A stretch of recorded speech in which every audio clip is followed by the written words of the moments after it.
acercáis y vamos a estar más próximos, porque una de las cosas que vamos a hablar es eso, del contacto, de la intimidad, de la aproximación, y de lo que impide todo eso. De hecho, fijaros ya cómo estamos, ¿no? Estamos aquí en la sala, está rectangular, muy bonita, muy agradable, pero como todas las salas y los auditorios suelen ser así, ¿no? Tenemos, pues eso, rectangular, yo aquí arriba, bueno, arriba, detrás, entonces ahí abajo, parece que vamos a planear, o yo voy a planear. Y claro, pues bueno, pues es que es eso, el que se pone aquí tiene un rol, el que está ahí tiene otro, y bueno, pues ahí está. Entonces yo quiero ver si somos capaces de romper un poco esto, porque la propuesta de la palestra, de la conferencia de hoy, como tiene que ver mucho con lo social, pues vamos a tener que implicarnos, porque esto es una representación de lo social y del mundo social, ¿no? Es un grupo suficientemente representativo como para poder reseñar algunas de las cosas que aquí se puedan vivir en relación al título de la conferencia. ¿Va bien el sonido? Sí. Maestro, ¿se graba? ¿Vamos grabando bien? Perfecto, entonces vamos a continuar. La propuesta de hoy. La conexión y la correlación entre el paradigma biopsicosocial de Wilhelm Reich y lo que algunos de nosotros actualmente estamos definiendo como ecología de sistemas humanos.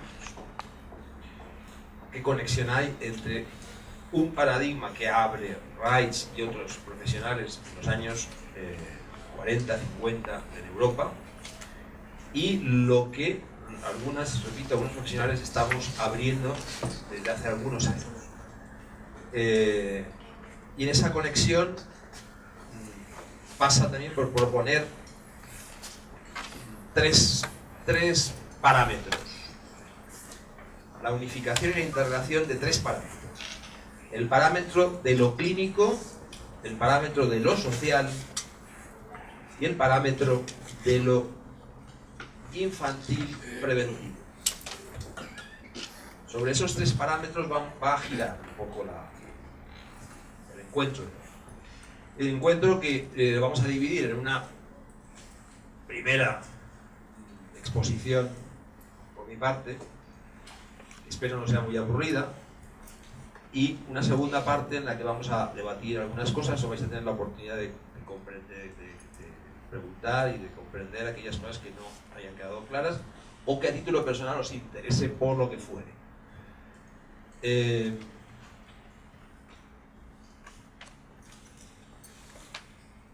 Yo llevo trabajando algunos años tanto en el campo clínico como en el campo preventivo como en el campo social. Por eso os voy a hablar un poco de todo esto, trabajando y viviéndolo, porque a fin de cuentas soy víctima y protagonista de estas cosas también, tanto como padre, como profesional, como profesor, como ciudadano. Somos todos, y soy yo también, protagonista de estos tres ejes sobre los que va a girar el encuentro y la charla. Repito, lo clínico, lo social y lo infantil preventivo. Todos sabéis y todas sabéis ya quién es Wilhelm Reich. Yo no voy a hablar mucho de él, porque ya supongo que conocéis su figura, conocéis sus aportaciones y conocéis sobre todo la ignorancia y la negación que se ha producido de su figura y de su obra. También es conocido, porque de hecho en muy pocas universidades se tiene acceso a conocer esta figura y en muy pocos espacios públicos se tiene como referencia la obra y la personalidad de Wilhelm Reich. ¿Por qué? Bueno, se pueden sacar muchas hipótesis, pero una realidad es que Wilhelm Reich, como otros pensadores, otros filósofos, otros personajes de acción, de agentes sociales que ha tenido la historia, fue una especie de mosca cojonuda,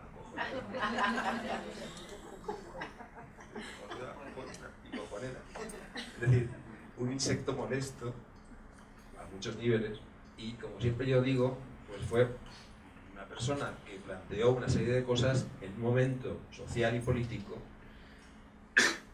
que entraban en contradicción completamente.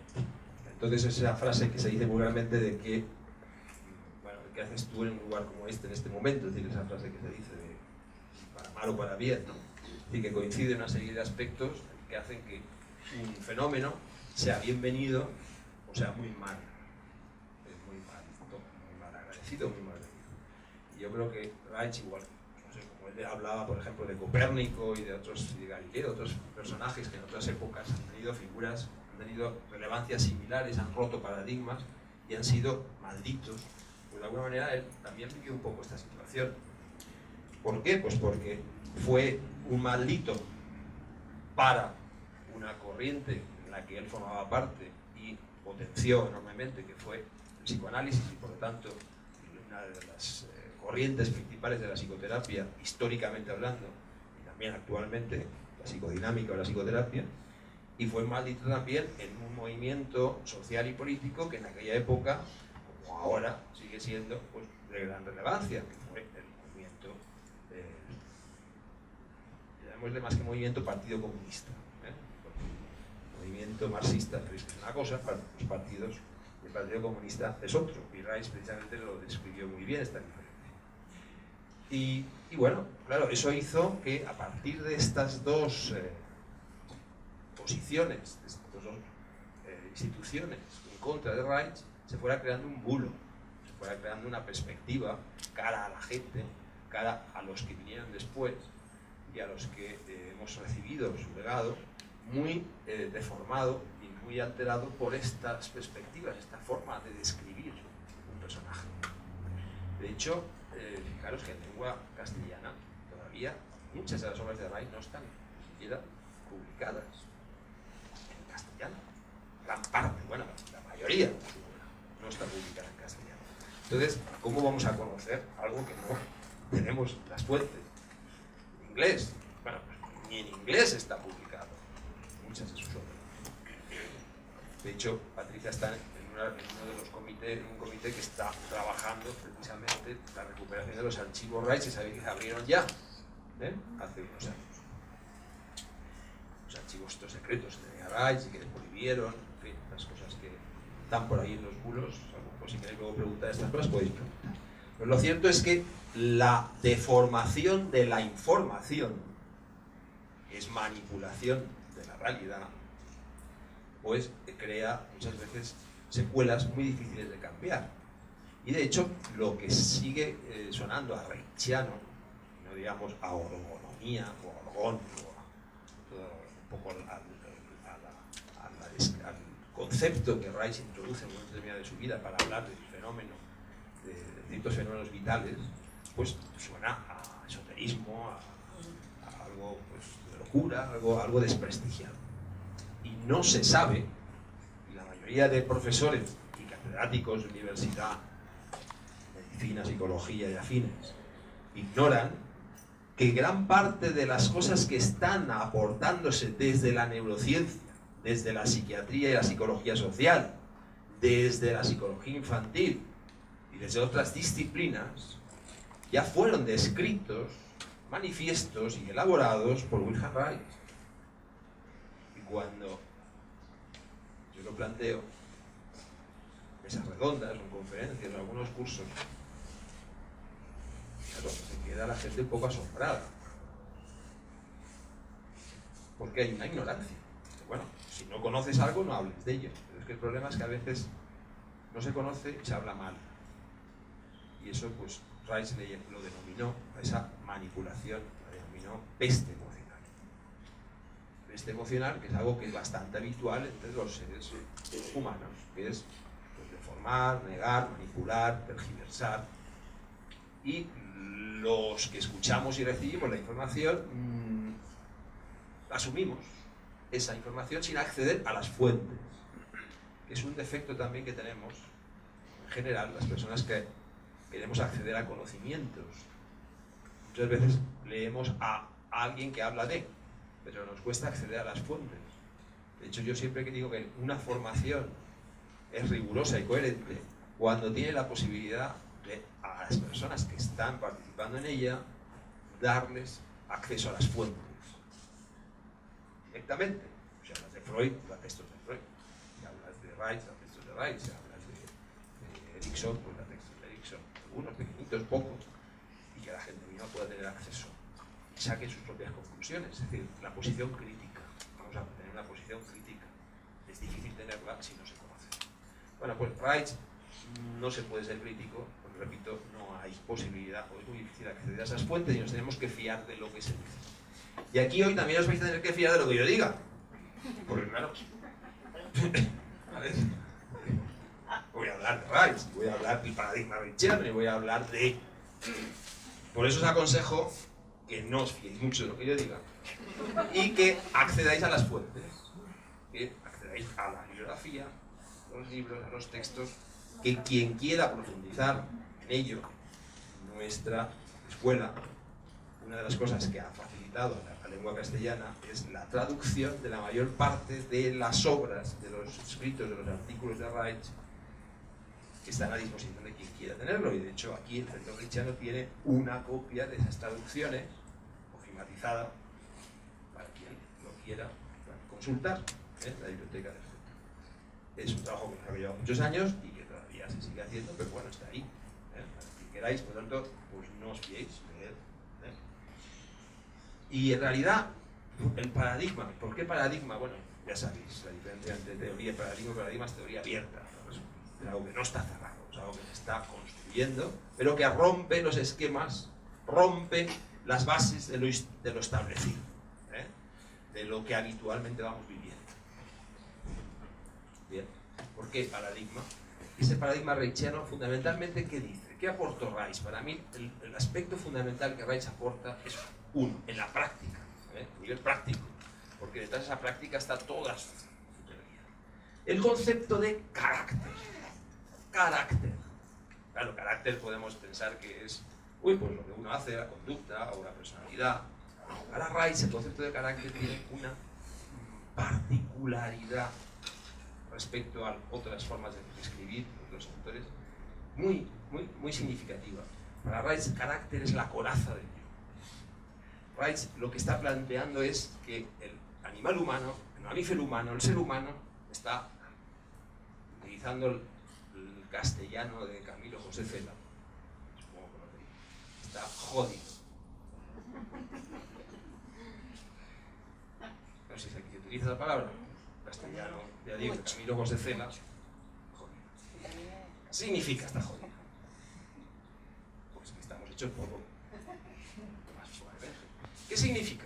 Pues con términos académicos y científicos, significa que nuestra plasticidad neuronal va a mínimos, que nuestros hemisferios cerebrales están disociados, no integrados, que nuestro sistema neurovegetativo está alterado y, sobre todo, influido por la mayor influencia del sistema nervioso simpático, que va asociado a su vez a un predominio de un estrés interno, con todas las alteraciones bioquímicas que eso implica.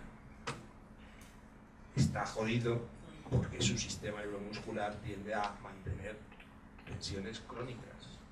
Me duele la espalda, me duele el cuello, me duele las caderas, vagos, ciática. Por no decir cuando no, pues por ese desequilibrio vegetativo, nos vamos estreñidos, vamos con diarrea, cuando tenemos disneas o taquicardia, o mareos, o nos agotamos, o nos quedamos cansados. Estoy hablando de la normalidad, Estoy hablando del jodido normal. De todos y todas. Nosotros. Jodido normal. No yo digo del jodido que tenemos la desgracia, además de estar jodidos, de que nos entramos en una cierta situación un poco extrema, un poco agudo, con lo cual ya entramos en etiquetas que aumentan el ser más jodido. Por cuanto más etiquetas, más jodido estás.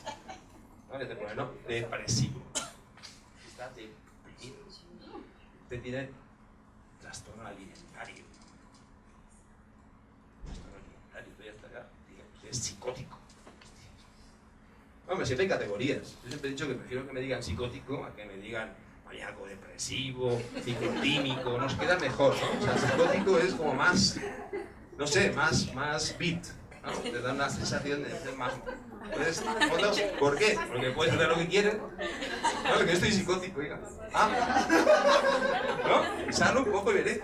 Como eso de decir, a ver, de todas las etiquetas, ¿yo cuál escogería? Pues aquella que me permite hacer lo que quiero. Estoy psicótico. No, que quiero violar a una monja. Bueno, pero estoy psicótico. Es una inclinación normal, estoy psicótico. Que quiero, no sé, robar un jamón o objetos. Bueno, no, soy psicótico, tengo impulso. Entonces, bueno.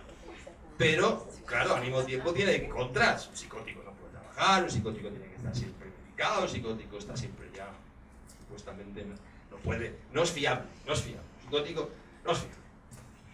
Bueno, ¿cuántas personas están? No digamos los niños. Los adolescentes ahora ya van a estar etiquetados también con el DSM-5. Cualquier adolescente, o sea adolescente, ya está etiquetado. Pandillero, no sé qué. Porque por ser adolescente uno ya va a estar etiquetado según el DSM-5. No por hacer nada, sino porque un adolescente hace lo que toca al adolescente. Hacer cosas adolescentes. Pues eso ya va a estar etiquetado. Entonces dentro de poco estamos todos cosificados. Pero yo estoy hablando del jodido normal. Bueno, jodido normal pasa todas esas cosas que he dicho. Bueno, pues todo eso es lo que Reich definió como eso es lo que asoció a las consecuencias de la coraza caracteromuscular, lo que él describió como coraza caracteromuscular. Eso que he descrito, si queréis, a nivel cerebral, a nivel del sistema nervioso vegetativo, el sistema nervioso central, el sistema neuromuscular, toda esa suma de cosas. Reich en su época no tenía otros conocimientos, no estaba todo esto que nosotros tenemos ahora. Es decir, no tenía acceso al conocimiento de la plasticidad neuronal, no conocía la teoría del distress de Sale, no conocía la teoría del sistema de inhibición de la acción de Laborit, no conocía aportaciones de la neurociencia actuales, no conocía, pero él sí que veía, vio y describió lo que producía ese estar jodido. Esa coraza. Y bueno, la coraza, que es carácter, por eso yo siempre digo que carácter es un concepto psicosomático, no hace falta hablar de terapia corporal o de lo psico y lo somático, porque el concepto de carácter ya está, Reich ya describió claramente la conciencia de la enfermedad psicosomática, la forma en que se plasma la enfermedad de una manera psicosomática, porque el carácter siempre va acompañado de una base somática, no hay un carácter compulsivo o histérico, masoquista, es decir, no hay una conducta que no esté asociada a una base somática, y esa base somática a su vez mantiene una conducta. Y en el fondo, si estamos jodidos, significa que tanto nuestro carácter como nuestro cuerpo está jodido. Por lo tanto, nuestra conducta, una conducta limitada, una conducta alterada, una conducta basada en un montón de ansiedad, en una represión, en una inhibición, en una contención, que es lo que les gusta, palabras que les gustan mucho a los conductistas. Todas esas palabras les gustan. Contener, reprimir, canalizar, aprender.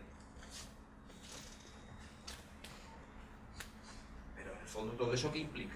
Implica una represión. Es decir, todas las palabras van asociadas a un concepto, que es el de represión. Entonces llamemos las cosas por su nombre.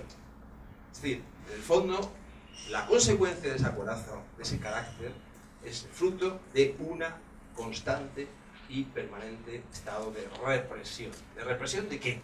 De represión de aquello que nos caracteriza como seres vivos, aquello que nos caracteriza como mamíferos. Somos mamíferos. Es decir, lo instintivo, lo que está articulado a nivel, utilizando palabras actuales, del paleocórtex y del sistema límbico. Es decir, los procesos que no están controlados por el sistema nervioso central, ni por lo cognitivo, ni por la voluntad, ni por el aprendizaje. Toda esa parte nuestra que está asociada a lo vital, a lo vivo, a lo instintivo, a lo que es propio, repito, como mamífero, desde el principio de nuestra vida, de una manera más sutil o menos sutil, más violenta analógicamente o más violenta digitalmente, utilizando términos también actuales, se produce una represión y una violencia y por lo tanto una situación de dolor, de sufrimiento, para el cual el sujeto no tiene más remedio, la persona no tiene más remedio, el niño y la niña tienen más remedio que cerrarse, encogerse, buscar la forma de sobrevivir, con todas las secuelas que eso tiene. Entonces llamemos, repito, las cosas por su nombre. Cuando se está hablando ahora a niveles modernos, en la terminología, iba a decir, bueno, no voy a decir, en la terminología norteamericana, light, el apego positivo, el apego positivo a medias, mediano, máximo, menor, todo el apego a los tipos de apegos que hay. Vamos a ver, el apego, la falta de apego, no es ni más ni menos que la represión. Y esa represión, ¿qué es? Una represión sexual. ¿Qué apego ni qué no apego? Lo que vivimos es una represión sexual. ¿Y por qué sexual?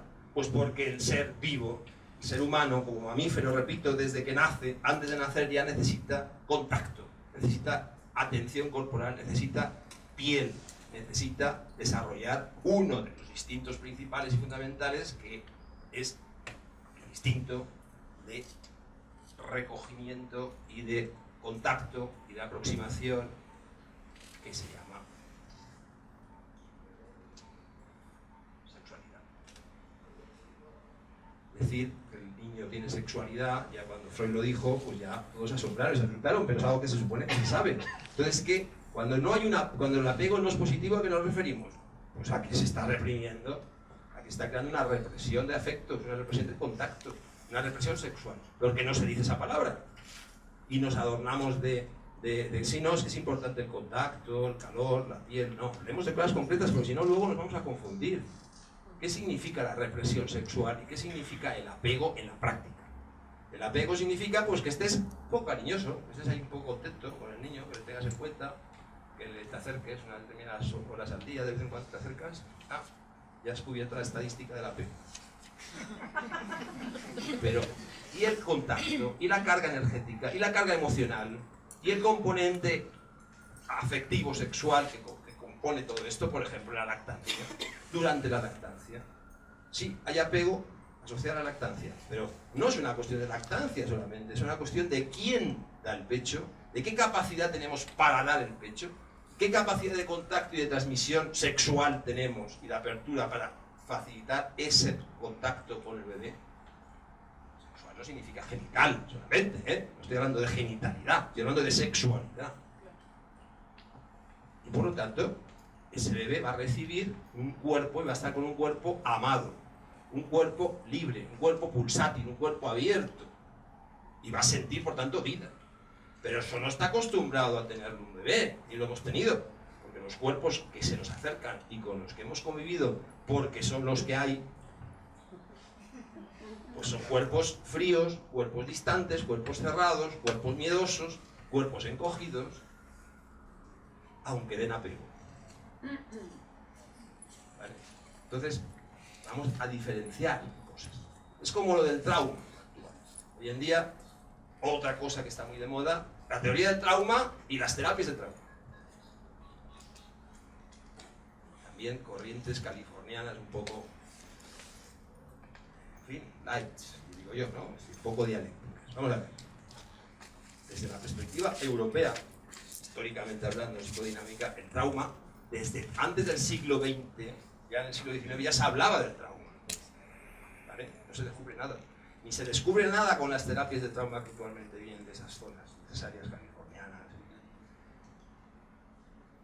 No, porque ya, yo siempre digo, había un abad, a finales del siglo XIX, uno de los primeros que empezaron a trabajar con la hipnosis, que desarrollan muchas de las técnicas que hoy actualmente parece que son la panacea en la terapia del trauma, corporalmente hablando. Las aportaciones necesitas terapias de trauma. Pero no es el tema de la charla de hoy, no voy a entrar en eso. Pero lo que sí quiero decir es que, a ver, no confundamos trauma con conflictos de relación, porque es que ahora parece que todo es traumático. Ahora todo es trauma. A ver, ¿qué trauma? Trauma es un impacto instantáneo, momentáneo y puntual. Lo demás son conflictos de relación. Que esos conflictos de relación, por supuesto que crean un trauma, pero un trauma estructural. Por eso hablamos de la coraza y de la organización defensiva, que es progresiva y tiene, como he dicho, organización. Es decir, hay una forma de establecer unos mecanismos de defensa psíquicos y somáticos en función de las dinámicas relacionales. Y todas las dinámicas relacionales tendrán una base de conflicto, porque a su vez, repito, están basadas en relaciones de cuerpos y de comunicación y de mensajes basados en la contención, la configuración, una configuración energéticamente fría, simpaticotónica y por lo tanto con poca transmisión energética, con poco calor humano en última instancia. Aunque nosotros no lo percibamos, pero es una realidad. No lo percibimos porque vivimos así. Pero precisamente la gran realidad del paradigma de Reich, una de las grandes consecuencias de este aspecto de la coraza, es que nuestra percepción, la percepción del homo normalis, es una percepción limitada respecto a nuestra capacidad cognitiva. Nuestra conciencia está limitada. ¿Por qué? Porque para empezar tenemos una atrofia de la glándula pineal, repito, tenemos una atrofia de la amígdala, muchos niveles de la amígdala y del hipocampo, y tenemos ciertas zonas atrofiadas de la interacción hemisférica. Eso ya de por sí, solo hablando del cerebro, eso tiene consecuencias, pero nosotros percibimos de una manera. Entonces pensamos que es así, la realidad es esta, y cómo vivimos es de esta forma.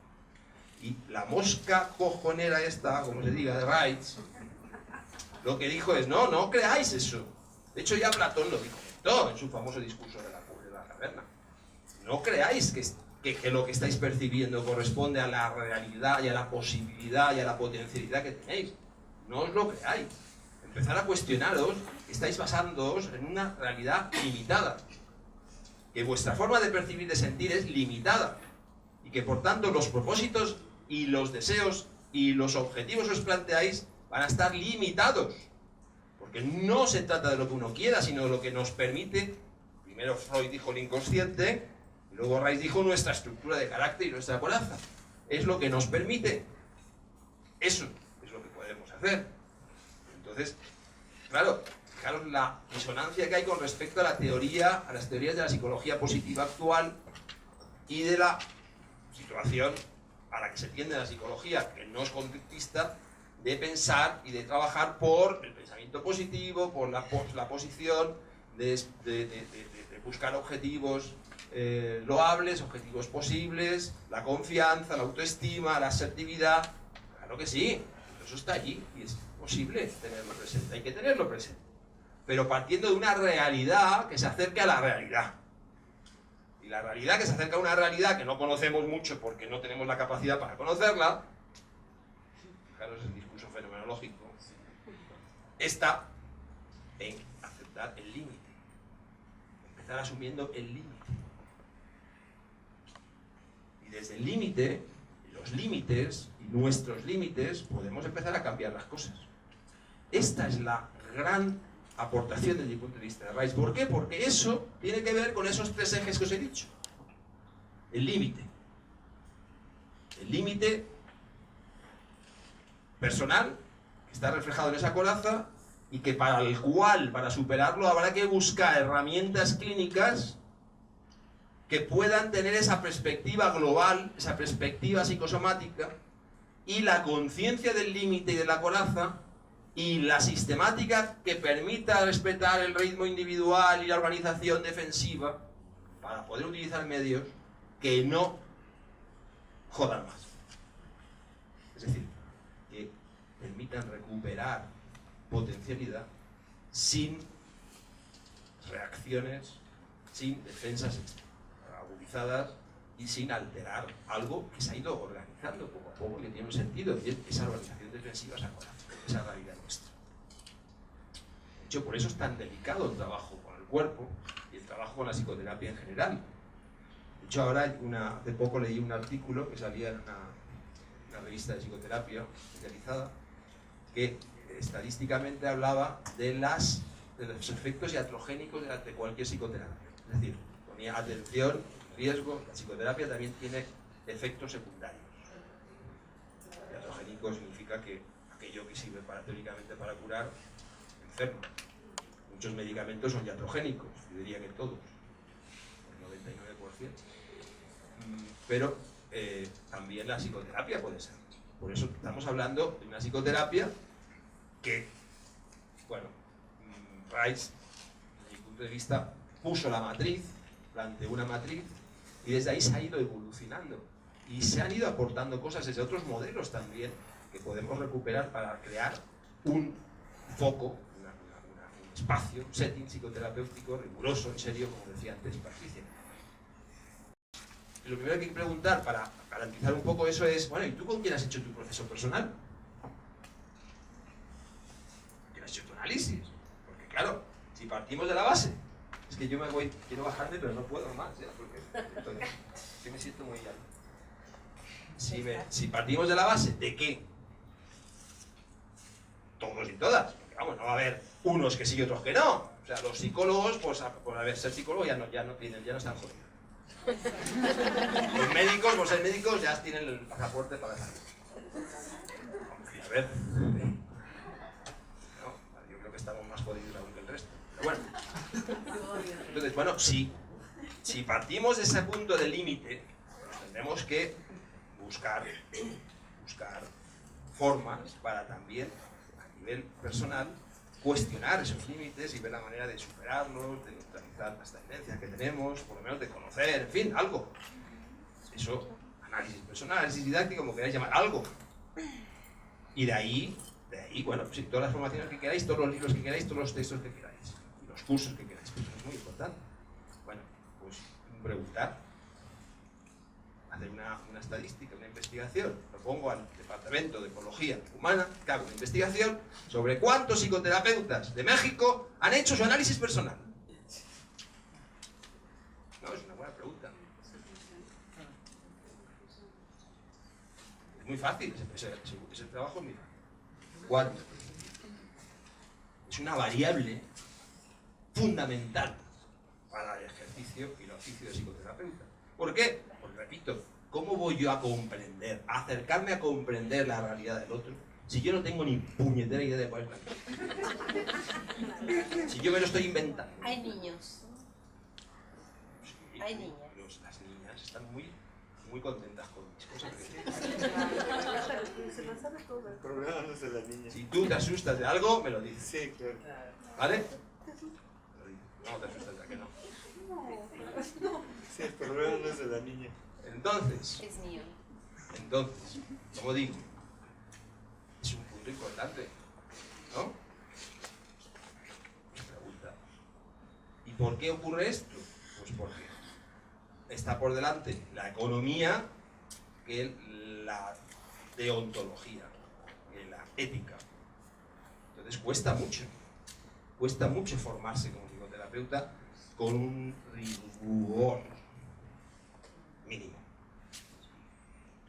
A mí me da un poco de... Creo que es injusto ver cómo alumnos y alumnas de mi escuela, en su momento yo, alumno, hemos estado y están muchos años para ser reconocidos como psicoterapeutas, muchos años, mucha inversión de psicoterapia personal, de cursos, no sé qué, y luego te encuentras gente que ha hecho un tallercito, ha hecho un libro y ya hace psicoterapia, además psicoterapia con nombre y apellido, ¿vale? Y eso es así, lo sabemos. Bueno, eso creo que es injusto. Y si nosotros estamos hablando de justicia social, estamos hablando de ética, estamos hablando de cambio, sobre todo los psicoterapeutas corporales cuya matriz es Reich, y Reich está haciendo este discurso, estoy yo planteando, los tenéis que crear, que está planteando, pues más todavía, más motivo para tener y ponernos en una posición ética y de compromiso con nosotros mismos y de mirarnos un poco el ombligo.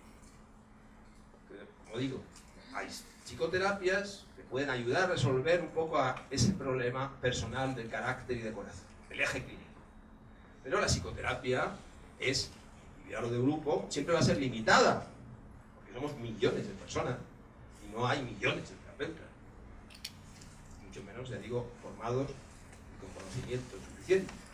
Entonces, vamos al otro foco, al foco social que Reich plantea. Reich dice, como la psicoterapia es limitada, tenemos que plantear formas y estrategias que nos ayuden a modificar espacios sociales y por lo tanto facilitar espacios saludables en lo social. ¿Y eso cómo se consigue? Claro, ahí viene otra vez el raíz perturbador que pone en jaque todas las instituciones, desde la más destacada hasta la más pequeñita, que están marcando poder. Y ya de por sí el poder está, para mantenerse, tiene que reprimir y tiene que colocar dinámicas y ejes de intervención que aumentan ese acorazamiento y ese sufrimiento. Por lo tanto, claro, Reich analiza incisivamente con bisturí los mecanismos de poder, que después Foucault retomará, los mecanismos de poder de las instituciones y los elementos que facilitan que el poder institucional mantenga a su vez ese factor personal que es el carácter y la coraza. Es decir, empieza a encajar los sistemas sociales y las instituciones públicas, los medios de comunicación, los gobiernos, los estamentos económicos, las empresas, las multinacionales, en el fondo, cómo van manteniendo su forma de funcionar, mantienen a su vez ese carácter y esa coraza. ¿Por qué? Porque están elaborando dinámicas de represión social que nos llevan cada vez más a una sociedad más esclavista. Y cada vez somos o más esclavos o tenemos el poder. Y las diferencias sociales cada vez son mayores. Aquí, hace mucho tiempo que eso lo vivís, en Europa está empezando también a pasar, y en el primer mundo. Empieza a haber cada vez más diferencias sociales. Y cada vez hay más esclavos, no ya proletarios, como decía Marx, esclavos. La diferencia, ¿sabéis cuál es? Que el esclavo no tenía conciencia de clase. El esclavo no podía ser solidario. El esclavo no podía comprometerse porque no tenía conciencia de clase. El proletario sí. Por eso Marx dice, la revolución tiene que ser del proletariado. ¿Por qué? Porque empiezan a tener conciencia de clase. Empieza a haber posibilidad de organizarse. Bueno, pues hoy en día eso está dejando de existir. Vamos otra vez de nuevo al esclavismo. Se está perdiendo la conciencia y la identidad de cualquier tipo. De cualquier tipo, no solamente de clase, sino de uso personal. Entonces, ese cambio social, ese planteamiento de lo social pasa por establecer vías de comunicación, vías de intervención sociopolíticas. Por lo cual, el psicoterapeuta,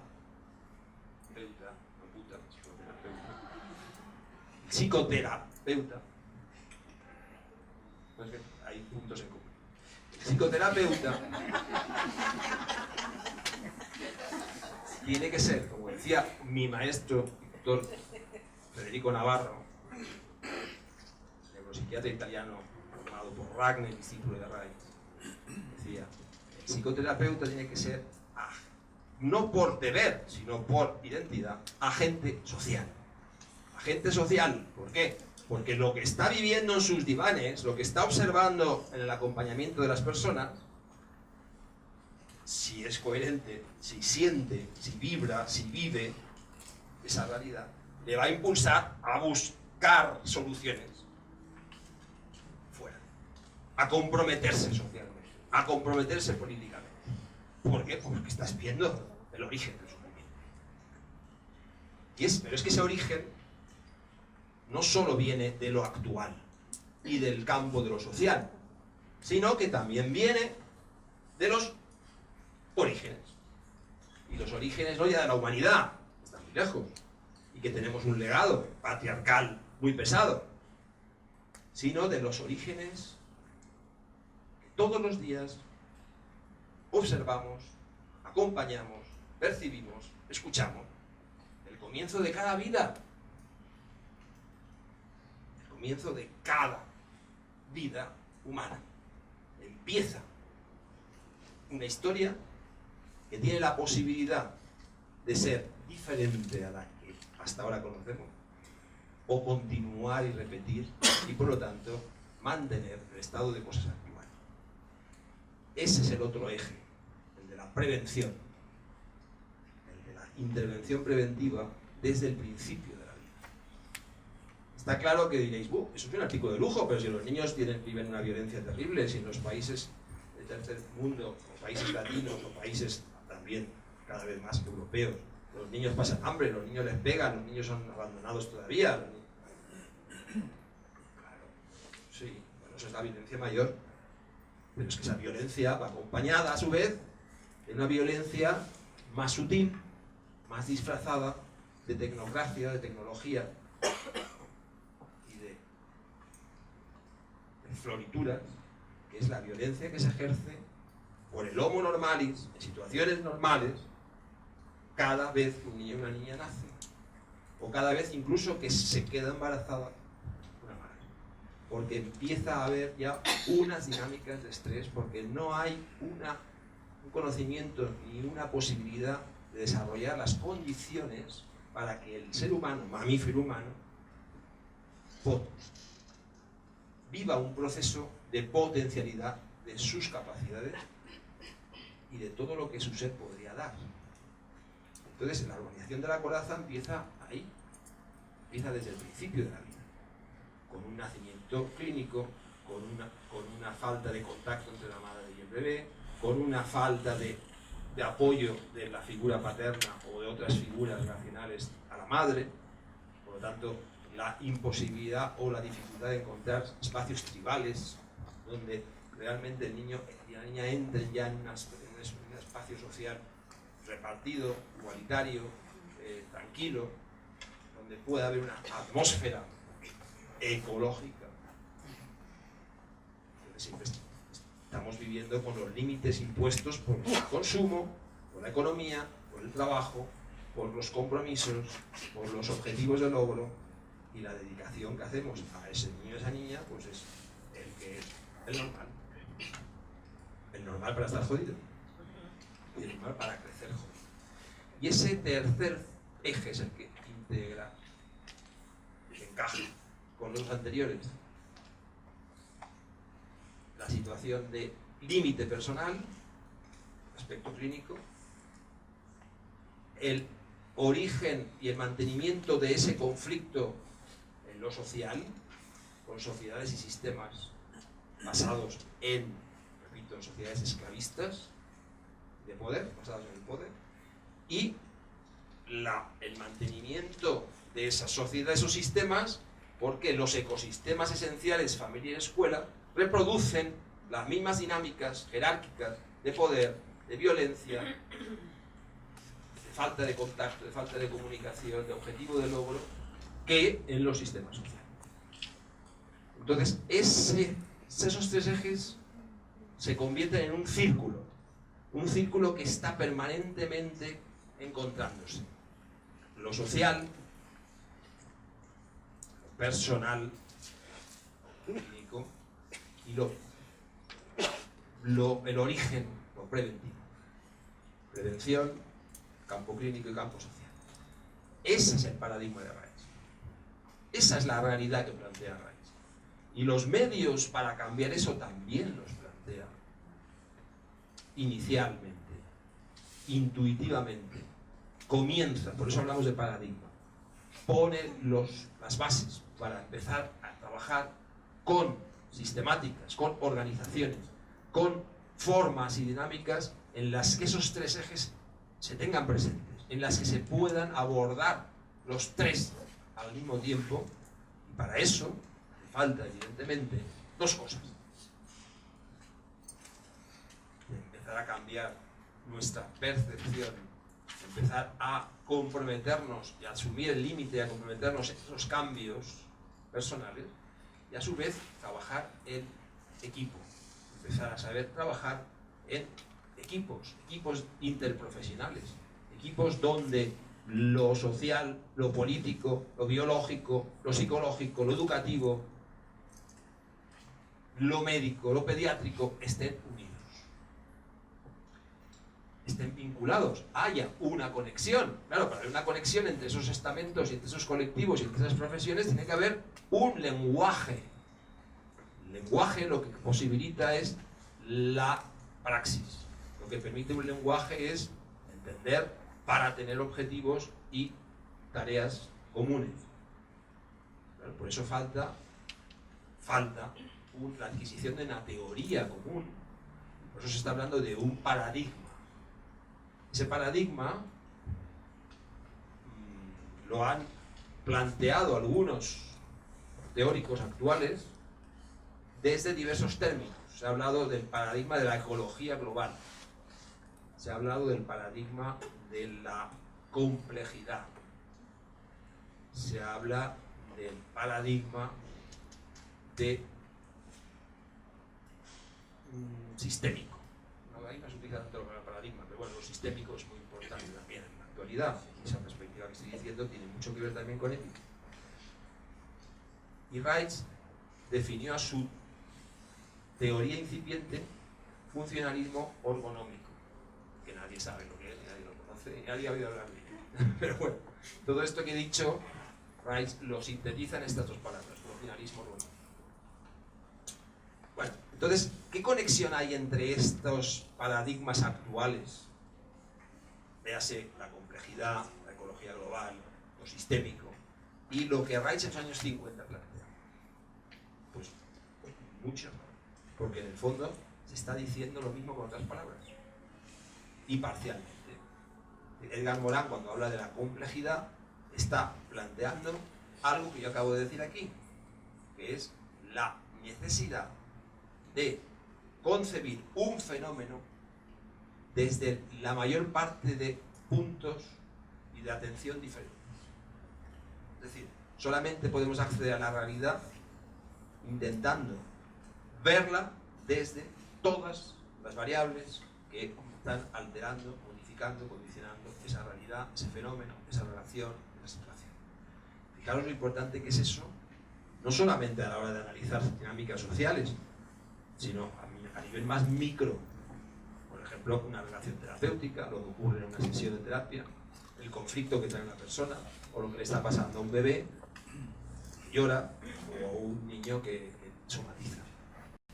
Si nosotros, porque un niño llega a la escuela y no deja a los demás estar tranquilos, y está siempre moviéndose, y está siempre pues, queriendo salir al patio y jugar y no sé qué, y le ponemos la etiqueta de hiperactividad y le empezamos a medicar con antipsicóticos, pues el niño, bueno, va a seguir estando todavía más jodido. Si nosotros nos paramos a ver y a pensar y a comprender esa realidad desde todos los diversos focos de atención que pueden ayudarnos a entenderla, vamos a tener que observar lo que pasa en la escuela, lo que pasa en la familia, lo que ha pasado antes, ¿no? Han pasado ya cosas, han pasado cosas, y la situación social y laboral en la que está viviendo su familia, etcétera, etcétera. Es decir, hay una serie de focos de atención que tendremos que tener presentes para entender el por qué un niño actúa así. Porque partimos de la base de que las cosas, los fenómenos, las realidades parciales, llamémosle fenómenos para entenderlo, se alteran, siguen un curso alterado, porque algo las altera, porque si no seguirían un curso que está basado en la integración y la interrelación de lo vivo. Y por eso se habla precisamente del término, se utiliza el término ecológico o ecología. Porque la ecología no es ni más ni menos que el estudio de las leyes que permiten la interrelación armónica de las distintas facetas, distintos componentes, distintas atmósferas, distintos espacios que crean lo vivo. Esa interrelación es lo que tiene el término de ecología. Y precisamente lo que está planteando Reich es ese estudio, el estudio de cómo armonizar todo aquello que nos acerca a comprender las leyes generales de lo vivo, y poner en prácticas para poder interrelacionar de una forma armónica, recuperar esa armonía perdida de lo ecológico. Pues por eso utilizamos esa palabra. Y por eso, desde la complejidad, desde la teoría de la ecología global que describe Franco Capra, desde la visión sistémica, hay puntos en común que están diciendo lo mismo que estamos diciendo de lo que decía Reich. Y de lo que nosotros hemos ido observando durante 3 décadas, siguiendo el trabajo que Reich plantea al final de su vida. Reich, en los años 50, muere en el 57, organiza una investigación que se conoce poco y que se denomina, se aglutina a través de un centro que se denomina Orgonomic Infant Research Center. El objetivo, bueno, vamos a observar ecosistemas familiares y educativos, mejor dicho, vamos a organizar ecosistemas familiares y educativos que gestionen la realidad cotidiana de una manera diferente a como la estamos viviendo en la actualidad, basado más en la cooperación, en la solidaridad, en el apoyo mutuo, en la creatividad, en los valores ecológicos y, por supuesto, en la libre sexualidad, en el desarrollo libre de los instintos, en la autorregulación. Y vamos a observar eso, vamos a hacer un seguimiento, vamos a ver qué pasa, cómo son esos niños, esas niñas, esos adolescentes, esas personas dentro de 30, 40, 50 años. Vamos a hacer estudios de investigación. Y para eso empezamos observando desde la vía intrauterina. ¿Por qué? Pues porque la percepción que tenía Rice de la prevención y que seguimos teniendo nosotros es la idea de que debe de ser continuada. Porque el desarrollo ontogénico, el desarrollo madurativo del ser humano es continuado, es un proceso. Es un proceso que va escalonado, empieza desde la vía intrauterina y acaba en el final de la adolescencia. Y todo lo que acontece en esas etapas tiene importancia en lo que va a ser la estructura adulta. Todo. Y por eso tan importante es el parto, el embarazo, como la lactancia, como el acceso a las primeras escuelas infantiles, como la adolescencia. Es un proceso. Y si falla un eslabón de ese proceso, va a repercutir en el siguiente. Y va a ir agravándose la situación y complicándose. Por eso, nuestro mensaje, que es el que comienza por Rice, es prevención empieza desde la vida intrauterina. No hay una prevención de la porque marquemos un plan simplemente de planificación familiar en los adolescentes, o hagamos charlas de sexualidad, o facilitemos en las escuelas pues ciertos cambios más democráticos, o porque haya más lactancia. Sí, todo eso ayuda, pero tenemos que verlo de nuevo desde una óptica de la complejidad. Complejidad significa desde todas las variables posibles. Complejidad no significa difícil, significa sencillo. Algo sencillo es complejo. Algo difícil no es complejo. ¿Por qué? ¿Por qué? Pues porque no se conoce, no se comprende. Y no se comprende, no se accede a la realidad. Por eso es difícil. Pues no hay nada difícil. El problema es que no sabemos ver siempre las cosas. Porque no sabemos tener una percepción compleja. Y esa perspectiva de la complejidad nos lleva a decir, a ver, desde la vía intrauterina vamos a crear espacios, vamos a investigar cuáles son las atmósferas, los espacios, los ecosistemas, la forma de relación en los ecosistemas, familia y escuela, que permitirían que el ser humano, el mamífero humano, recuperara esas propias dinámicas mamíferas, instintivas, que le pongan, por lo tanto, en un cauce de autorregulación y del fondo que culminaría en una estructura saludable. Una estructura, no digo de salud, saludable, una estructura organizada con una cierta armonía psicosomática. ¿Qué significa armonía psicosomática? Pues que hay una integración de funciones psicosomáticas, que lo que he dicho al principio de estar jodido dejaría de estar menos. Pues ¿por qué? Porque habría más plasticidad neuronal, porque habría una mayor integración de los hemisferios cerebrales, porque el sistema nervioso vegetativo estaría menos dividido, porque el sistema neuromuscular tendría menos focos de tensión crónica, porque habría una conciencia de la ecológica y por lo tanto de la vida y de lo vivo mayor. Significa una espiritualidad laica en términos de Capra, por tanto una sensación de pertenencia. No estoy hablando de religiones, estoy hablando de sensación de pertenencia, de presencia, de formar parte de, primero de mí, después de ti, después del grupo humano, después del universo, si quieres. Bueno, es Einstein el que dice, somos polvo de estrellas. Es decir, hay una conexión, estamos formados de lo mismo. Y sin embargo nosotros eso no ni lo llegamos ni a vislumbrar, porque ni siquiera tenemos la posibilidad la posibilidad de sentirnos cerca de alguien. Y cuando nos sentimos cerca de alguien, generalmente nos sentimos amenazados. No digamos cuando estamos ya cerca, que nos sentimos violados. Y no digamos cuando vamos a tener ya tanta cercanía y tanta intimidad, que donde aparece el afecto, el cariño, el deseo y el placer, y la atracción y el deseo, que en el fondo lo que aparece por nuestra mente, bueno, a ver cuándo acabamos lo antes posible para que no se descubra, a ver si yo no puedo, si el otro no puede, si yo llego, si no llego. Nos quedamos en esas cosas. ¿No? Eso es nuestra tragedia. Es todo enmascarado y adornado. Pues bueno, pues eso es consecuencia de todo esto que estoy diciendo. Y de hecho, nosotros vamos organizando esa forma de vivir y de percibir también con un sustrato emocional muy claro. Miedo, rabia, posibilidad de amar.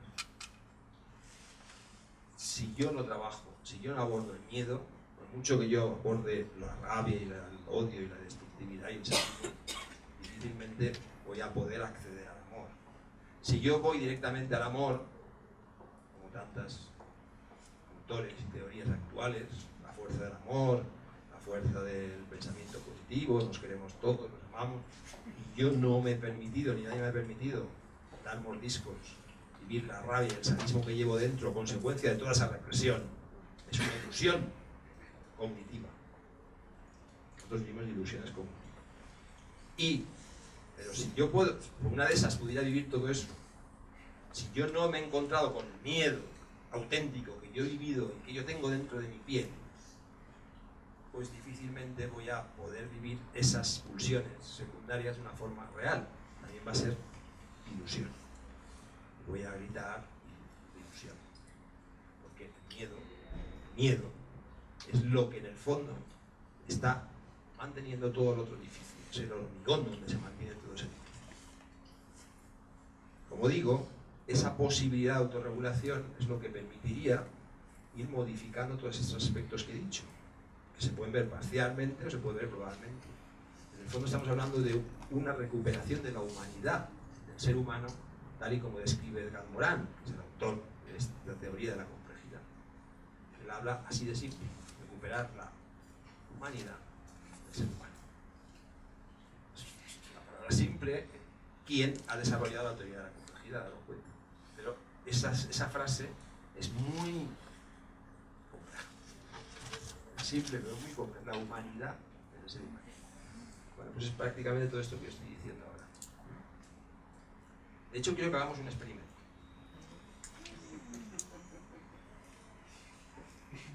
¿Eh? Entonces, para eso no tiene que haber ningún asiento vacío. Si queréis participar, venga, vamos a hacerlo. Para hacer un poquito hay algo, ¿no? Dejando un poco el miedo en la percha, ¿eh? Vamos a ver. Que no lo podemos dejar, pero bueno, vamos con el miedo. ¿Eh? Yo siempre les digo a las personas con las que suelo estar, les digo, mira, yo estoy contigo acojonado, pero tío.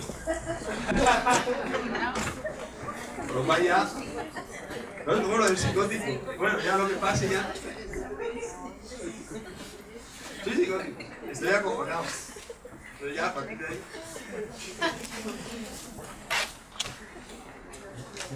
Entonces no hay ningún espacio ya. Bien.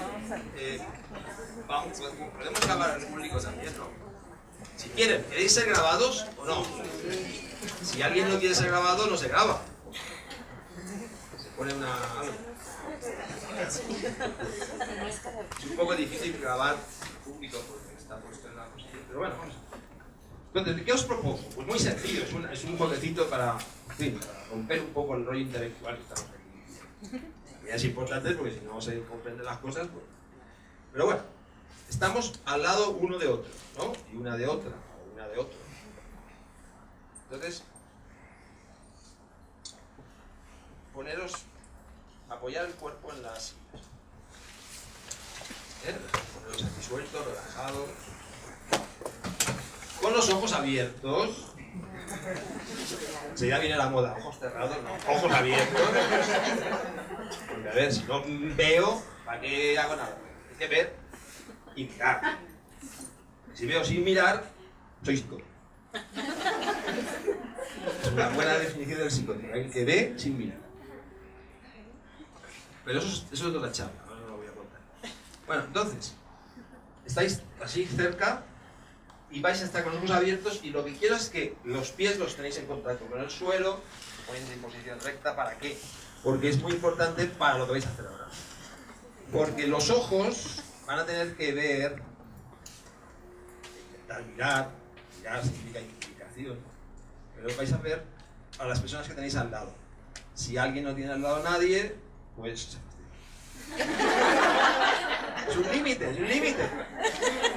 que puedes superar pues metiéndote en medio de algo. Ok, pero bueno, pues se conformo con uno. Bien, puede ser. Entonces miráis a un lado y a otro, ¿vale? Vais a ver las personas que están al lado sin mover el cuello. Solo los ojos, hacen así. Como un péndulo. Buscamos las personas que están al lado nuestro, ¿vale? Y vais a estar un ratito así. Un ratito, sí, repito, sin mover el cuello, respirando y mirando a un lado y a otro. Hasta que yo os diga. Mirando a las personas que están al lado. Respirando y haciendo este movimiento, hasta que yo os diga. Y luego os preguntaré qué habéis sentido que va a pasar. Ahora, silencio, un poquito.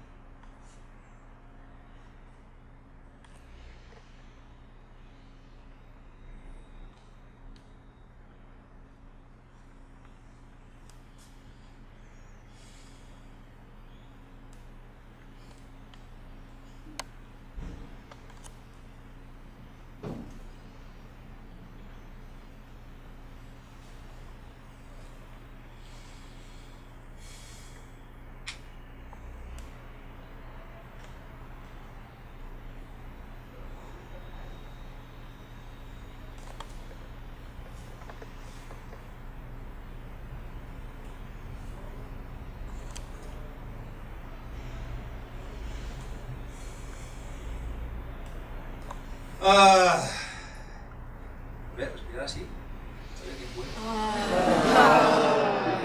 ¡Oh! Dentro de poco estamos ya aquí como los salmos esos, las iglesias esas. ¡Vamos, ¡amor! ¿Amáis a Dios?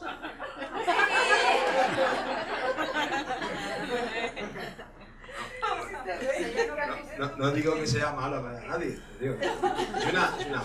Bueno, entonces, ¿qué sensaciones pueden haber en tan poquito tiempo?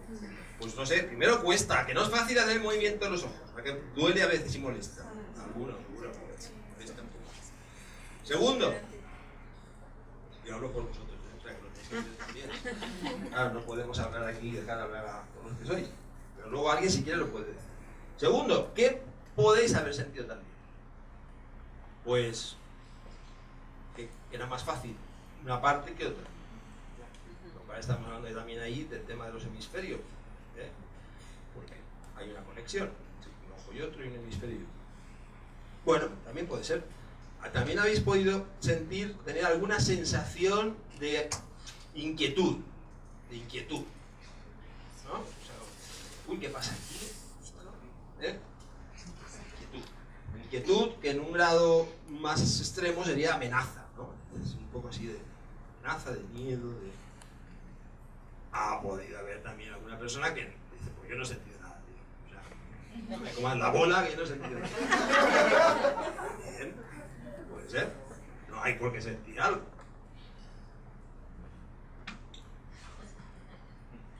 Estas cositas, pues.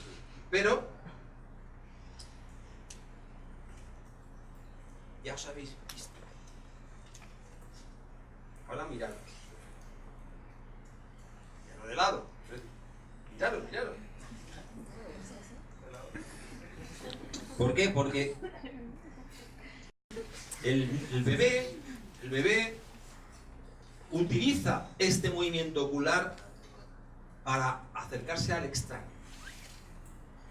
Es decir, las personas que no son reconocidas por apego por una cuestión energética, por una cuestión de contacto, de olor, de hormonas, de lo que se quiera. Empieza este movimiento cuando entra en escena un tercero o un externo. Bueno, este movimiento, de este movimiento, hoy en día se han escrito libros enteros. Si os interesa, luego os digo la bibliografía. Libros enteros de este movimiento. Pero esto es, explicar esto sería otra charla. Saberlo hoy. Pero solo os voy a decir, os voy a poner una imagen. Bueno, poner no, a visualizar la imagen. ¿Vosotros os acordáis de la guerra del Golfo Pérsico? Que vieron los americanos, los pobres, que los iraquíes los capturaron, salieron por televisión para demostrar que no habían torturado a nadie y que eran muy buenos. Los americanos soldaditos salieron allí recibiendo el juego y diciendo sí, me han tratado muy bien, estoy muy contento de estar aquí, me la chupan todos los días. ¡Hay niña! ¡Chupa, chupa!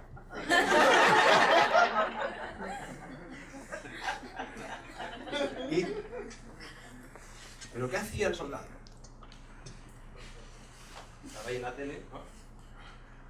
Estaba normal, jodidamente normal. Pero estaba ahí aguantando, ¿no? Pero está grabado, podéis verlo en YouTube. Esto. No es que esto se haya dicho. O sea, gente no se ha fijado, pero no es que se haya dicho nada de esto. Pero fijaros y veréis, hacían este movimiento todo el rato. Hablaban. La única parte del cuerpo que tenía un movimiento, que era el único que les permitía, claro, inconscientemente, era el movimiento de derecha a izquierda. ¿En qué situación estaba ese soldado? Acojonado in extremis.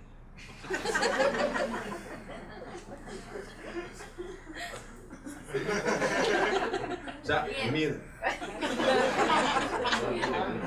No, así vas aprendiendo léxico español de Camilo José Cena. Todo lo que son palabras que yo estoy diciendo están en el diccionario castellano.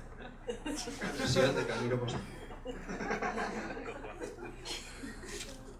Y entonces, a partir de ahí pensar. Sacar conclusiones, hipótesis.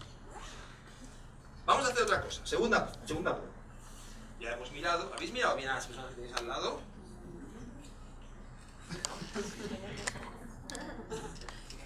Vale. Entonces ahora los niños y las niñas, si quieran, se tapan los oídos. Niños y niñas, los que no sintáis niños y niñas, no los tapan. ¿Por qué? Porque os vais a mirar. Ni siquiera os vais a levantar porque somos muy bajos. Entonces ni nos levantamos. Bueno, si queréis levantaros, podéis levantaros, pero va a parecer esto la humilía de los santos evangélicos, de los evangelistas. Pero bueno, a mí me da igual, os podéis levantar o quedarse. Hay que adaptarse a las circunstancias. Una teoría que no he dicho, que es muy importante en este paradigma, es la teoría del caos. Hay que saber moverse en cualquier circunstancia. ¿Vale? ¿Estamos sentados? Pues sentados. Os miráis sentados. Miraros, a mí no, mirad a quién queráis. Claro, tenéis que elegir. Claro, es que problema, y hay que elegir uno. ¿A quién miro? ¿A quién miro? ¿A la derecha, a la izquierda? ¿O voy haciendo a los dos? Bueno, y miráis a mí, también podéis mirar a mí todos. Vale, entonces miráis a mí todos y todas. Entonces ya digo, vamos a ir. Entonces cogéis aire, pero mucho aire, como si fuera un globo, y cuando lo sacáis, hacéis esto. ¡Oh!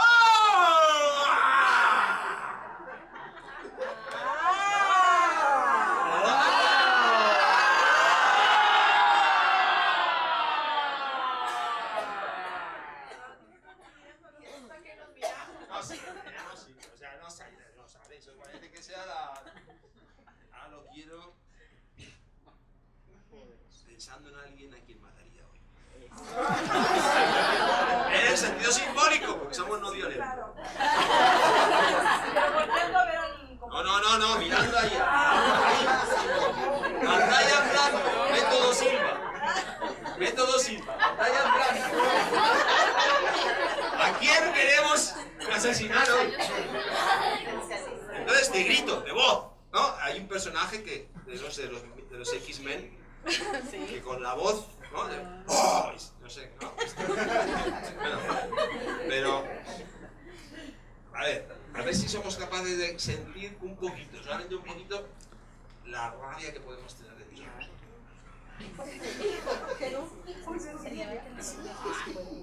Venga, está la pantalla en blanco, hay que ser tres, venga, cuando yo digo tres, así es objetivo. 1, 2, 3.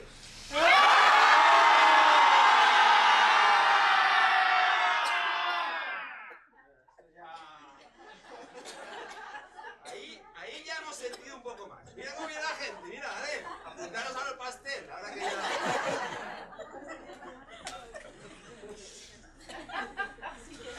Ahí ya habéis podido percibir un poquito más. Algo ha salido, algo de dentro que os ha podido ayudar a percibir. Algo dentro mucho. Pero ¿cómo lo contenemos y se queda calladito y tranquilo? Pues eso, respiración suavecita, mirándonos suavitos, todo tranquilito. Porque si me voy de madre, como se va alguno, que como está psicótico no pasa nada. O los que no son psicóticos y son psicópatas. Que eso ya es otra conferencia. Vamos a la tercera prueba. La definitiva. Ahora sí que os vais a levantar. Ahora os tenéis que levantar sin homilía religiosa ni nada.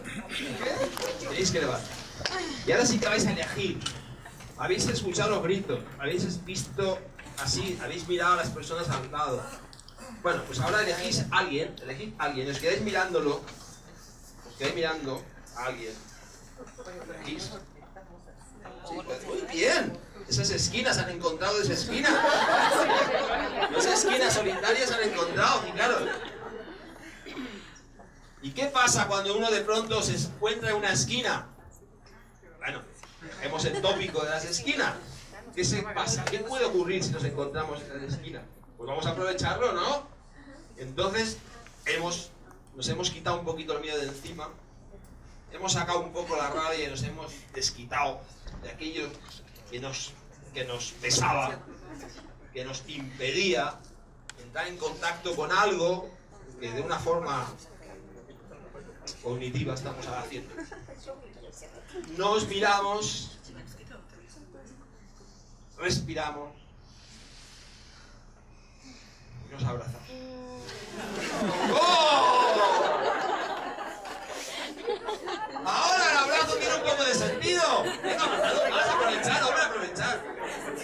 Aprovechad, tenéis permiso. Ahora sí ya va a aparecer de la homilía. Un abrazo científico.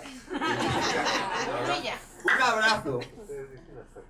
Creo que supone un riego de endorfinas muy grande. Ah, bueno, entonces. Y no digamos un beso, pero no voy a hacer que se bese aquí nadie. El beso, pero claro, no el beso robótico. Beso pasional. Es hispano-mexicano. Ese beso es lo que produce, según dicen los neurocientíficos, el mayor riego de endorfinas que cualquier otra actividad, incluso sexual, el beso. No os digo que beséis, pero bueno, claro, ¿no? Y el beso es boca, el beso es oralidad, el beso tiene que ver ya con una historia, el beso está en una parte del cuerpo que ha tenido muchas historias. Entonces, os habéis abrazado.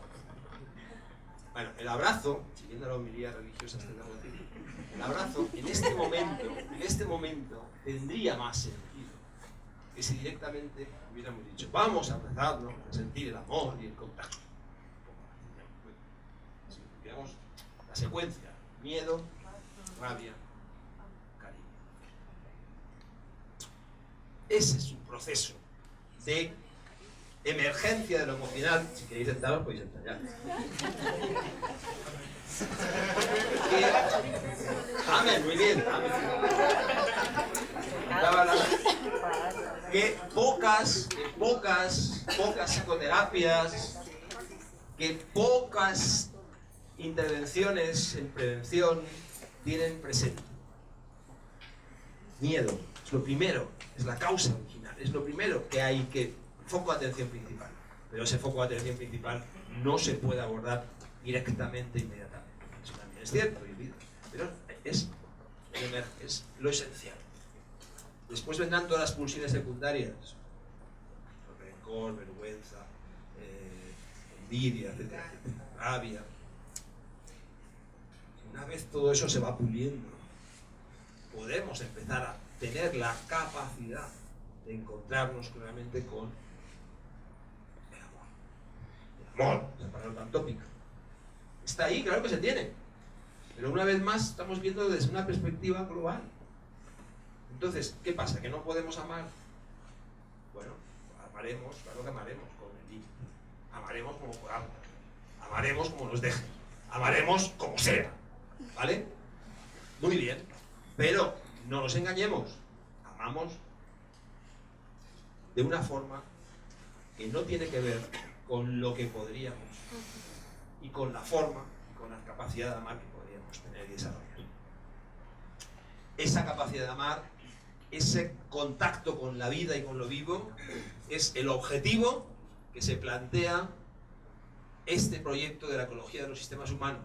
La ecología de los sistemas humanos es un cuerpo teórico en construcción, basado en una práctica de muchos profesionales, o de bastantes profesionales de muchos años ya, que algunos lo han hecho de forma parcial y otros lo hemos intentado hacer de una forma global. Parcial me refiero, hay muchos grupos que están trabajando y han trabajado por el parto sin violencia, por el nacimiento natural, por los embarazos, por grupos de embarazo, grupos de crianza, lactancia, en las escuelas libres, escuelas alternativas, buscando formas diferentes de relacionarse con los adolescentes, buscando formas alternativas a las relaciones sociales.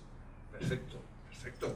Bueno, está ahí, lo tenemos que tener en cuenta y tenemos que conocer eso y reconocer esos trabajos parciales, esas investigaciones, esos abordajes que se han ido haciendo y se siguen haciendo. Pero tenemos también que intentar aglutinarlos, tenemos que intentar buscar una organización, una metodología, una sistemática que nos dé la clave, el hilo conductor de cómo unir todos esos aspectos parciales desde esa visión de continuum, esa visión de desarrollo procesal de la maduración del ser humano, del proceso madurativo del ser humano, para poder poner esas medidas preventivas de esa forma. Y para eso, repito, hay que conocer, hay que aproximarse y hay que trabajar en común. Hay que crear equipos interdisciplinarios, con un punto de referencia, una teoría común, conocer leyes comunes y formas de intervención que provienen en gran parte, en gran medida, de la experiencia de la psicoterapia corporal, concretamente de la matriz de Rice, de la psicoterapia caracteroanalítica o de la psicoterapia caracteroanalítica, porque conoce el cuerpo, conoce los secretos del cuerpo, conoce los secretos de la coraza y conoce por tanto la posibilidad de prevenir esa organización de la coraza desde el principio de la vida y de cómo utilizar herramientas para intervenir, para compensar y evitar eso que ya se ha creado.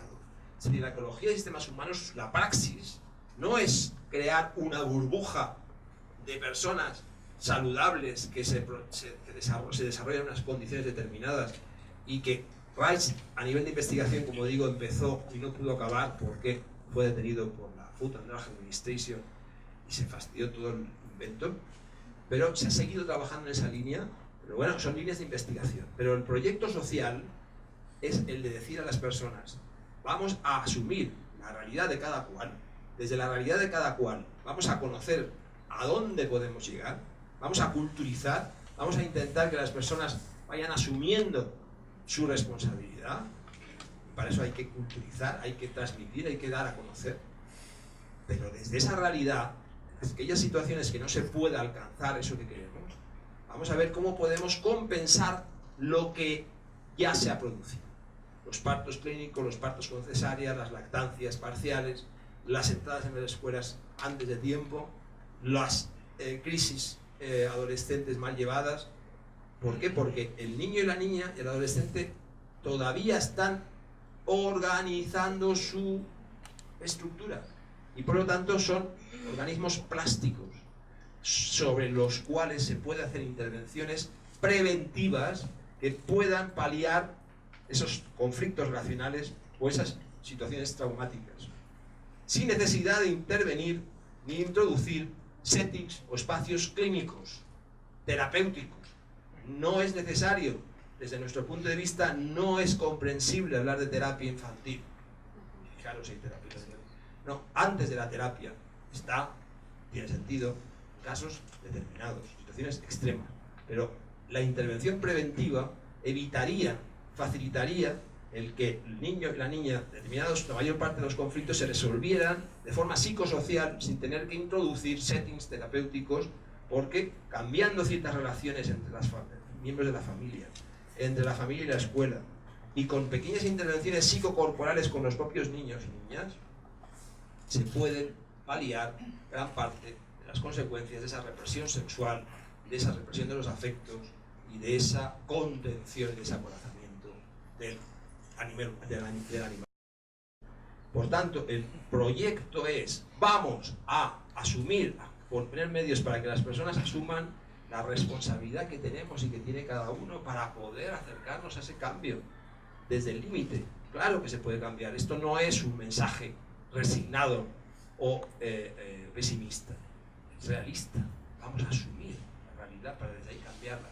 Vamos a buscar la autogestión de las personas, a asumir responsabilidades, a que no existan los gurús y los maestros que tengan que decir siempre lo que hay que hacer.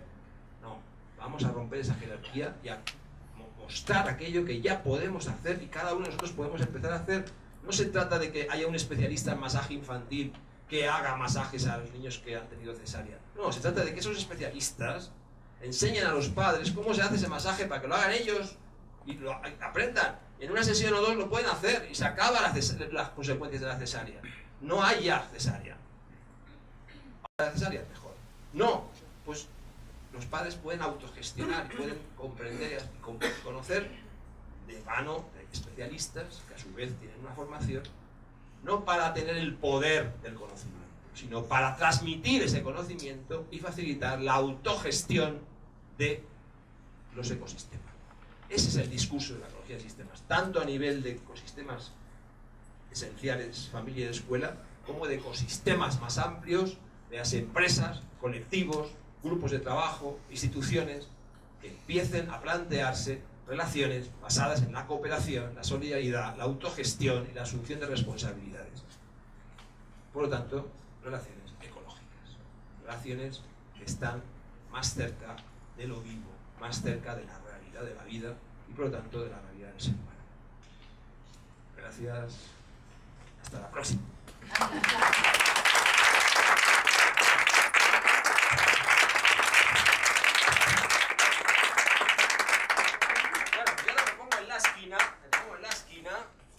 Por aquí escondido, y ahora vosotros y vosotras habláis, planteáis y expresáis lo que habéis sentido, cómo habéis estado, qué pensáis, qué os parece, qué dudas tenéis, lo que queráis.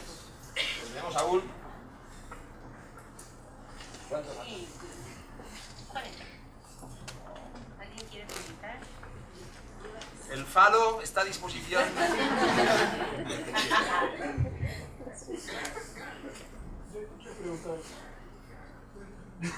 Es que creo que para la grabación hay que aproximarse.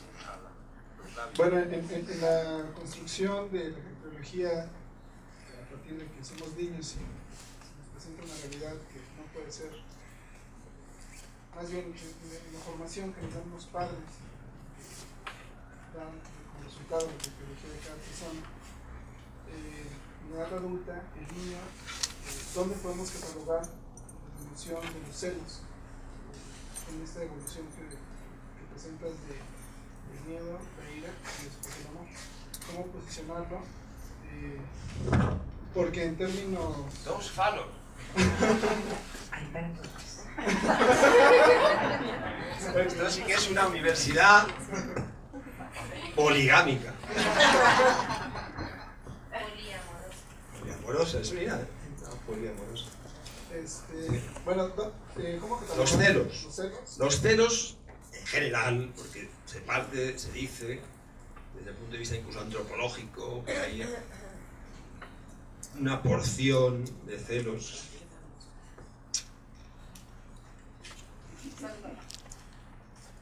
en el sentido en que, bueno, pues que aprecias algo y te gusta estar con eso que aprecias, y bueno, desde ahí. Pero generalmente lo que es el fenómeno de los celos está asociado siempre al miedo. Celos, miedo. Y desde el miedo, y es el miedo lo que provoca muchas veces los actos más atroces. El miedo es lo que va asociado a las psicopatías, y a las celotipias, incluso a la violencia de género y a los asesinatos por celos. Eso es miedo. ¿El miedo a qué? El miedo a perder. El miedo al abandono. Pero no al abandono de esa persona, evidentemente. Porque esa persona está desplazando, o estamos desplazando a esa persona experiencias y vivencias de figuras con las que no hemos podido vivir lo que necesitábamos vivir. Sobre todo pues, figuras maternas, sobre todo maternas. Le ha tocado a la madre en este caso.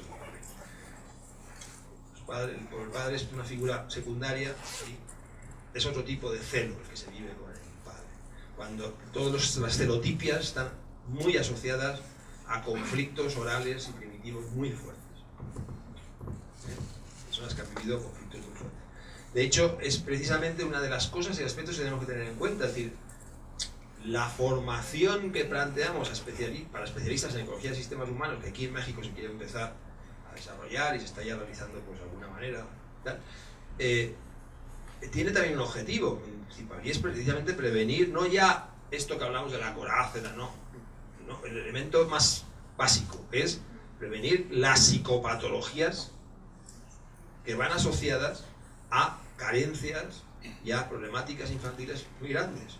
Véase pues, psicopatías, véase psicosis, véase depresiones, véase problemáticas que están muy ancladas a todo lo primitivo que se podría evitar cambiando, modificando muy pocas cosas. Con poquitas cosas que se modificaran dentro de la familia y de la escuela, cambiaría por completo el cuadro psicopatológico.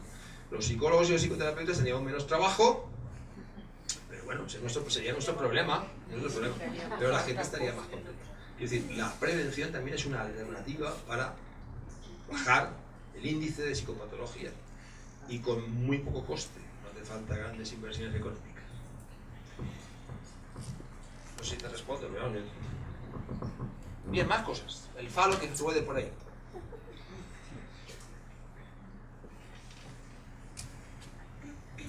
¿En qué consiste el trabajo de intervención desde la perspectiva reichiana? Intervención preventiva. Preventiva y, bueno, también terapéutica. Cuando ya, digo, preventiva pues necesitaríamos trabajar con los niños o con las madres, pero ya con tanto adulto así ya como están. Sí, digamos que ahí enfocaríamos la charla de hoy, porque eso sería otra charla, otra conferencia. Pero lo que sí que podríamos conectar la respuesta a tu pregunta con el objeto, el tema de hoy, es una aplicación de la matriz de la psicoterapia reichiana, o de la vegeterapia carácter-analítica, de la psicoterapia profunda que Reich desarrolló, a los a los conflictos psicosociales, a los conflictos,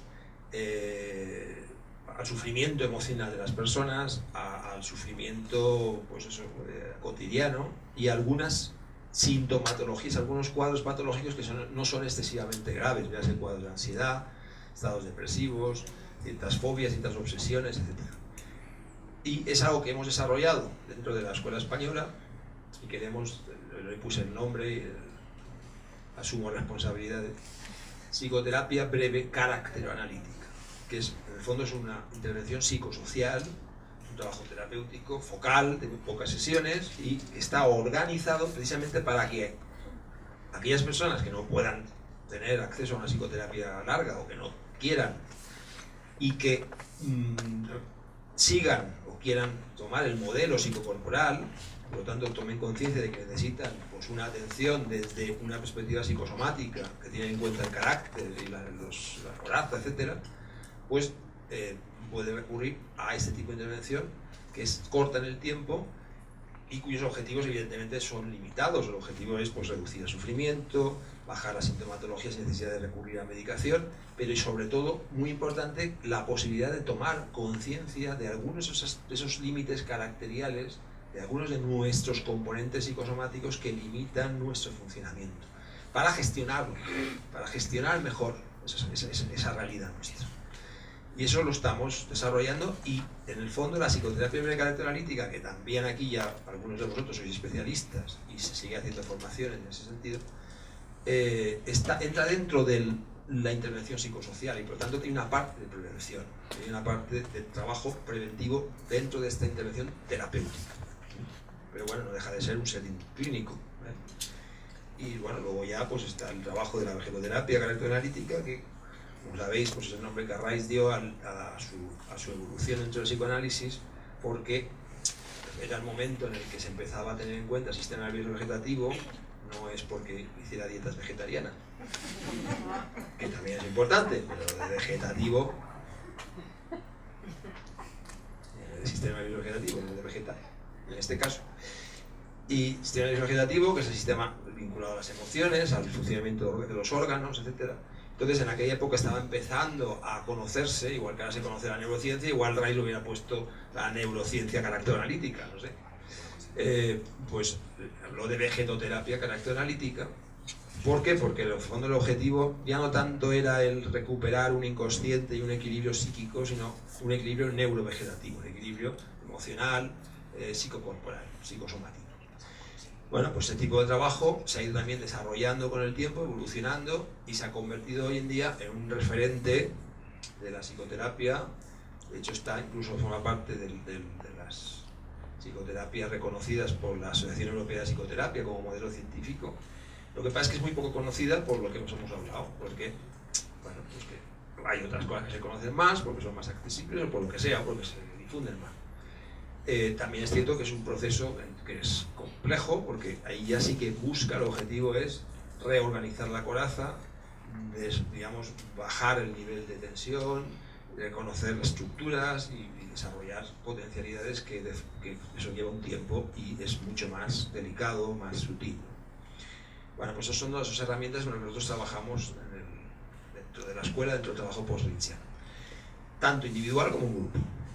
Pero eso es la parte clínica. Y luego sí que hay el conocer el resultado de la intervención clínica entre las personas con problemas y con patologías y con la coraza ya organizada, nos ha permitido en gran medida recuperar o seleccionar ciertas técnicas psicocorporales del campo de clínico para aplicarlo a la intervención preventiva, o sea, la intervención con niños, con familias, con, no sé, por ejemplo, con un momento determinado, una madre que está teniendo un problema de lactancia importante, que el niño no se coge al pecho.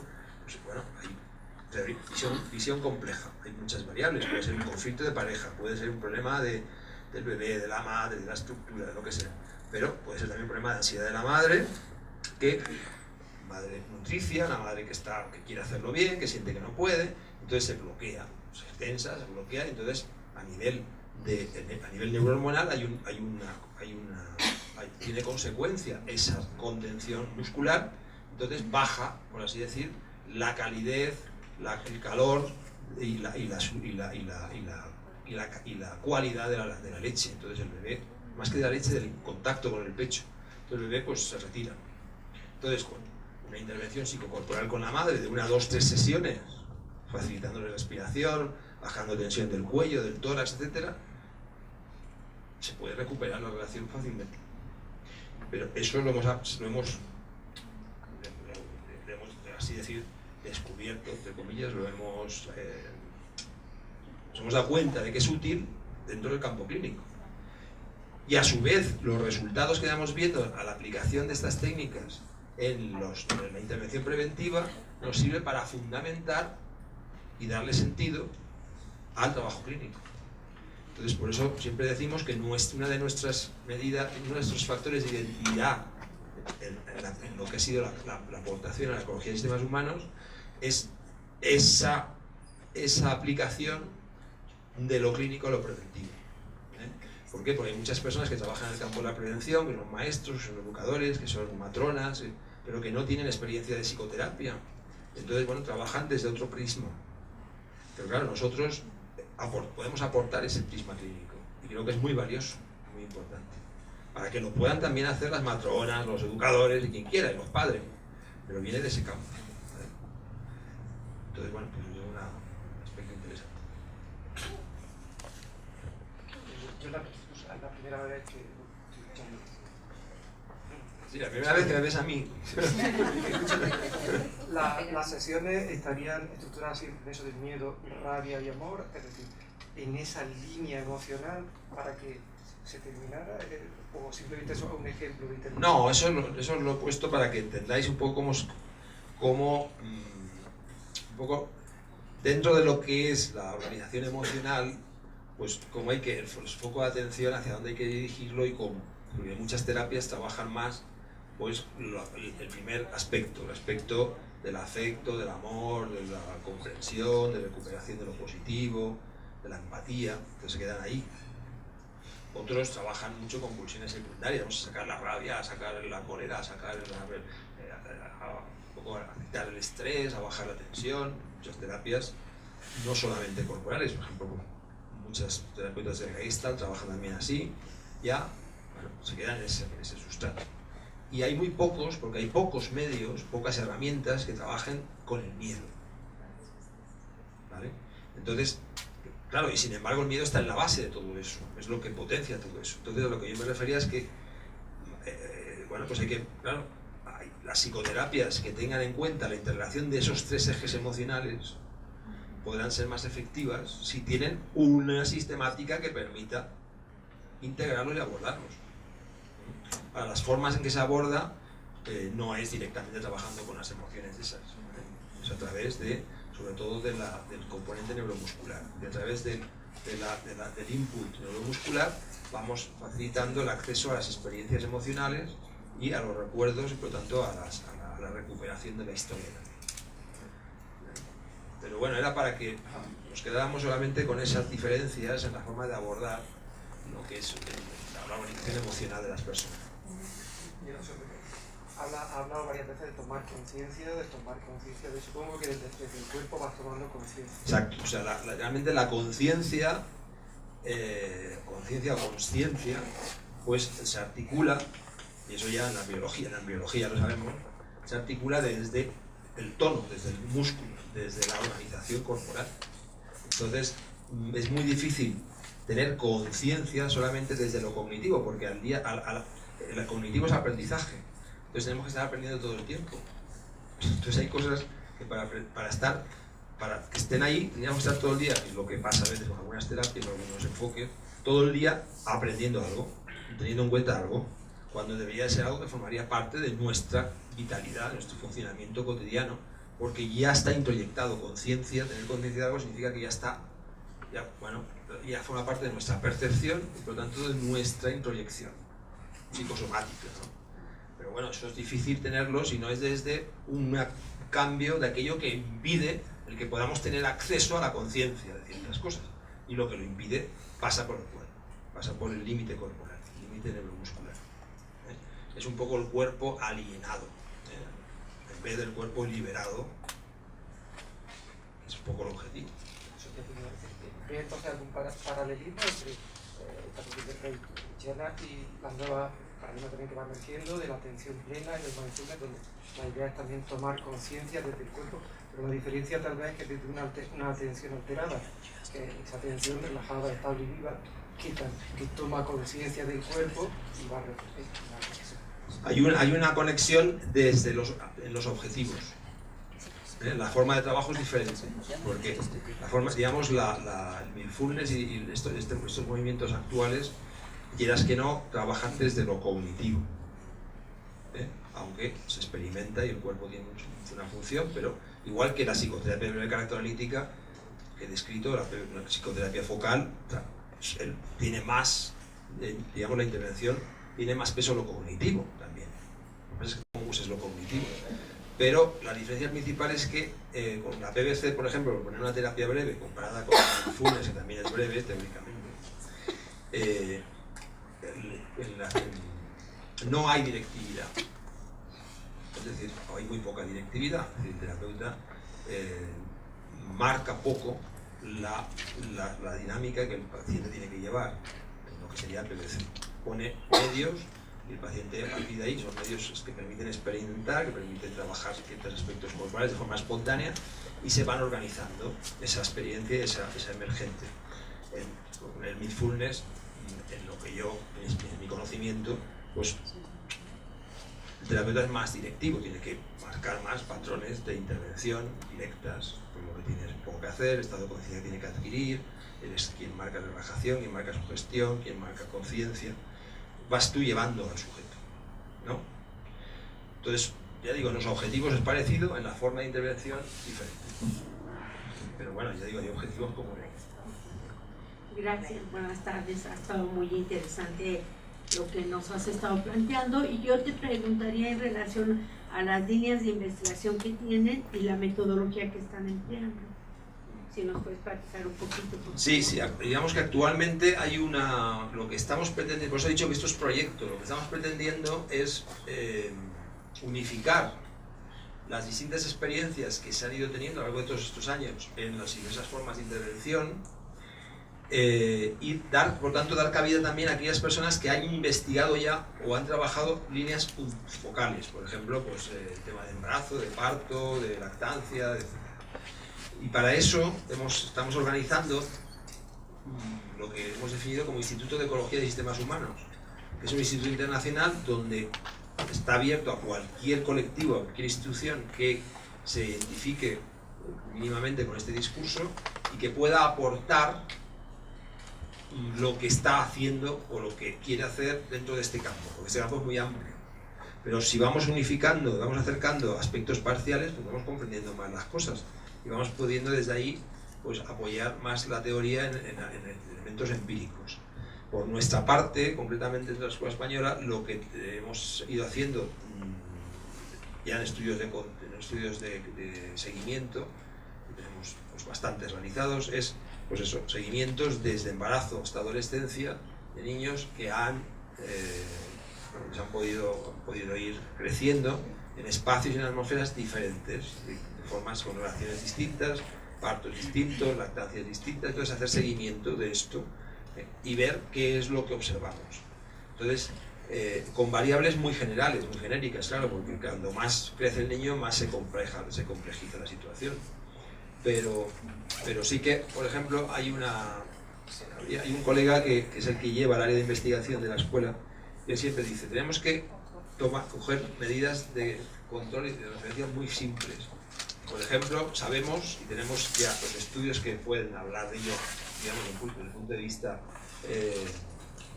cuantitativo, que los niños y las niñas que se desarrollan en atmósferas ecológicas de la autorregulación no se suicidan.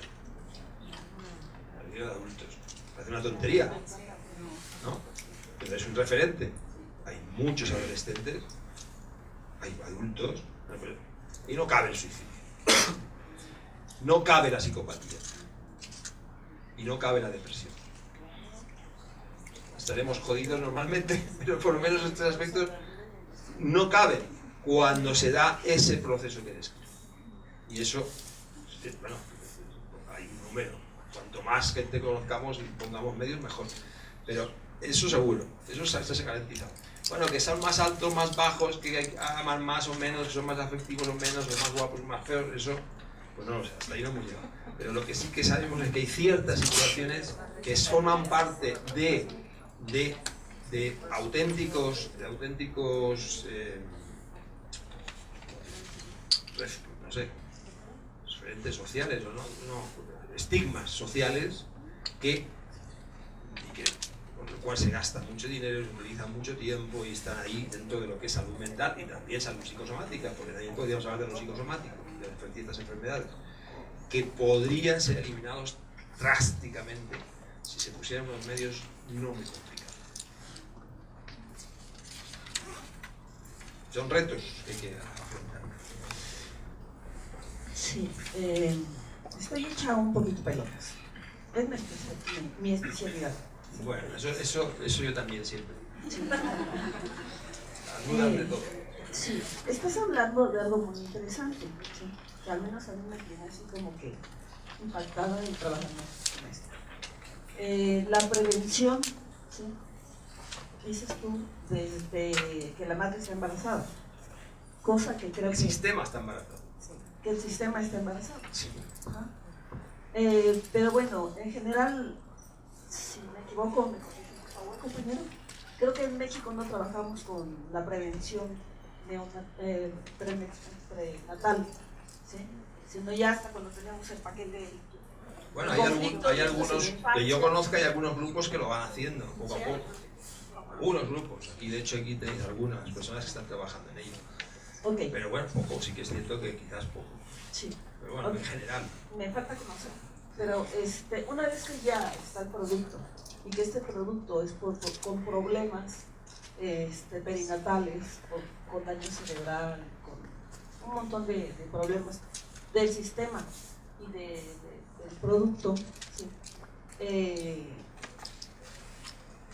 Yo entiendo el trabajo de Rake desde el adulto, trabajando la coraza, ¿sí? Pero desde el niño PC, ¿sí? Un niño totalmente sin tono, ¿cómo podríamos trabajar con él? Se trabaja, es lo que te estoy diciendo. Estamos trabajando con bebés, con niños. Pero ten en cuenta que tono hay. Tono hay desde la vía intrauterina, tono muscular hay. Lo que pasa es que se está organizando. No, pero cuando el niño viene sin tono, bueno, problemas neurológicos, eso nosotros no tenemos soluciones. Todavía no se aborda esa parte. No tenemos soluciones, porque eso es otro campo, un campo ya que podemos aportar algunas cosas, pero no hemos investigado. Nosotros ahí no tenemos conocimiento. Es un tema que no hemos abordado. Sí, por ejemplo, con niños autistas, con niños con síndromes de atención desde pequeñitos, sí que lo trabajamos sobre todo con la biopsicofonología, no directamente con intervención psicocorporal, sino con un método que lo desarrolló Tomatis, un médico francés, y que se trabaja con sonidos, con frecuencias determinadas, porque en el fondo está recuperando el sistema vestibular y por tanto dinámicas muy intrauterinas, muy primitivas. Entonces sí que puede darse el caso de que algunos problemas neurológicos se puedan minimizar con intervenciones vestibulares, porque el sistema vestibular es el sistema que primero madura la vida intrauterina. Pero nosotros no hemos trabajado ese campo. Hola. Has mencionado autorregulación. Me gustaría saber cómo ves tú la autorregulación desde esta visión ecológica, porque lo pienso si es una autorregulación o es una regulación de un sistema o es un sistema regulado. ¿Cómo lo verías tú? Pues como tú quieras. La puedes llamar como quieras. Lo importante es tener claro el concepto. Luego las palabras. De hecho, para rizar más el rizo, en algunos textos míos yo lo que hago es compartir el concepto de autorregulación con el de autopoiesis de Maturana, que me han dicho que ahora está de moda aquí en México. Humberto Maturana. Bueno, sabéis que Maturana habla de autopoiesis para definir la capacidad que cualquier ser vivo, desde la célula más mínima tiene de componerse a pesar de las dinámicas que hay alrededor de la misma, ¿no? De recomponerse. Pero distinto al concepto de homeostasis de Cannon, no tiene nada que ver, a veces lo confunden, hay gente que lo confunde, no tiene nada que ver. Bueno, pero daros cuenta, yo utilizo porque en el fondo lo que normalmente hacemos es una autopoiesis. El ser humano, el homo normalis, el jodido, lo que hace es autopoietizarse todos los días. Pero autopoiesis de hipoconcepción, y recogiendo el concepto de la Maturana, es recomponerse en la normalidad. Es decir, nos estamos constantemente buscando la forma de adaptarnos, de sobrevivir, de buscar recursos dentro de lo que podemos, en lo que se nos permite. Pero no conocemos lo que sería el proceso de crecimiento sin necesidad de utilizar recursos externos, sino solamente acompañando el propio proceso instintivo, que es lo que hace un pájaro, un león, nadie, ¿no? Entonces, el humano, bueno, ¿por qué tenemos que tener esa conciencia de que hay que enseñar, que acompañar? La idea de autorregulación tiene que ver con el acompañamiento para que el propio proceso instintivo, la propia funcionalidad humana, se ponga en marcha y vaya creciendo por sí mismo. Es decir, hay una serie de recursos y resortes epigenéticos y propios de la naturaleza humana que se podrían poner en marcha de una forma diferente a como se ponen en la actualidad. Entonces, esa es la idea de autorregulación con respecto a lo que sería el concepto de autopoiesis, que yo lo retomo los dos para diferenciar lo que es una recomposición y lo que podría ser un crecimiento natural. ¿Alguna cosita más que nos queda de tiempo? Ya está, si quiere. Ya está. Pues si no Bueno, hay una o más dos preguntas preguntas. más, ¿queráis? Yo creo que hemos quedado un poquito satisfechos, ¿no? Ya, yo por lo menos ya contento. Una o dos preguntitas más. Si queréis, y ahora si puede volver a poner la proyección esa, la diapositiva esa que había ahí, cómo se puede enchufar, Sí, ahora te pongo. para que veáis las páginas web, que supongo que ahora os interesará más apuntarlas que al principio, porque comprendéis un poco más de qué va la cosa. Entonces, quien quiera conocer información, artículos, videoconferencias, textos, pues tenéis en estas páginas, tenéis acceso a todo eso. Y quien quiera ya también meterse un poco más en serio y recoger y ver cómo formarse y qué hacer, pues también. Entonces ahí tendréis que apuntar las páginas esas y ahí tenéis mucha información para que vuestro sistema intelectual, cognitivo y neuronal pues, se ponga contento.